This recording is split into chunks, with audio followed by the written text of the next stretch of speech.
बिस्मिल्लाहिर्रहमानिर्रहीम। अस्सलाम वालेकुम। पीडीएम का धरना नाकाम हो गया, अवाम ने मुस्तरद कर दिया। तहरीक लब्बैक पाकिस्तान और अल्लामा साद हुसैन रिजवी का मुकाबला नहीं कर सकते। इस वीडियो में हम इसी के मुतालिक बात करेंगे। नाज़रीन कराम, आज पीडीएम की 13 जमातों और ख़ास तौर पर मौलाना फजल रहमान ने रेड जोन में धरना दिया था और इनका मुतालबा ये था कि हमने चीफ जस्टिस से इस्तीफ़ा लेना है।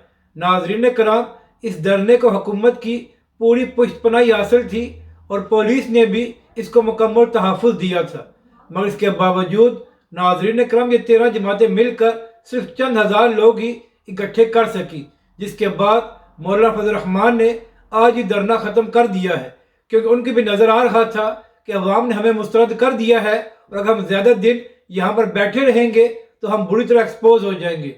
यानी कि नाज़रीन कराम, पाकिस्तानी अवाम ने पीडीएम के इत्तेहाद को बुरी तरह मुस्तरद कर दिया है।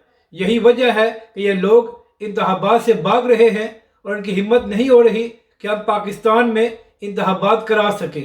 जबकि दूसरी जानब जब तहरीक लब्बैक पाकिस्तान लॉन्ग मार्च करती है या धरना देती है तो पुलिस की जानब से भी मुश्किलात खड़ी की जाती हैं और इसके अलावा पाकिस्तानी मीडिया पर भी तहरीक लब्बैक पाकिस्तान का ब्लैकआउट किया जाता है। मगर इसके बावजूद तहरीक लब्बैक पाकिस्तान इन 13 जमातों से ज़्यादा बड़ा धरना करती है और हमेशा पाकिस्तान की अवाम तहरीक लब्बैक पाकिस्तान और अल्लामा साद हुसैन रिजवी का साथ देते हैं।